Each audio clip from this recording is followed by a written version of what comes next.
Sa lalawigan sa Sugbo, adunay pasyente gikan sa Moalboal, Cebu nga nangayog tabang aron mapatambalan sa iyang kahimtang. Si Precious Ann Borador, 33 years old, taga Basdiot, Moalboal, Cebu. Nag-antos sa sakit nga leprosy o sangla. Siya gipahiluna sa Malasakit Center sa Eversley Child Sanitarium and General Hospital sa Mandaue City aron tambalan.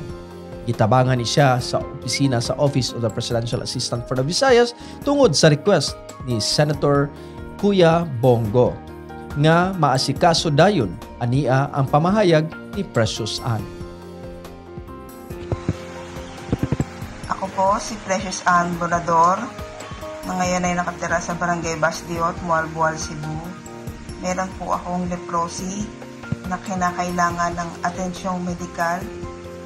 Sinubukan ko pong maghanap ng hospital.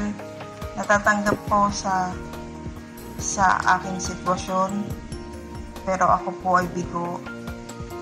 Pero mabuti na lamang may mga taong tumulong sa akin para masakatuparan ang pagkakaroon ng atensyong medikal. Nagpapasalamat po ako kay Dr. Mitch Ortiz ng Assert Visayas na siyang tumawag sa OFAB at sa opisina ni Senator Bongo, Malasakit Center. Tinanggap po ako dito sa Eversley Hospital at ngayon ay nabibigyan na ng mga pangunang lunas at gumagaan na rin ang pakiramdam ko. Maraming salamat po sa OFAB at sa opisina ni Senator Bongo, lalo na dito sa Visayas. Maraming salamat po.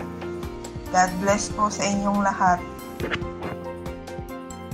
Na-admit si Precious Ann sa hospital ni adtong unang adlaw sa bag-ong tuig, January 1, 2021.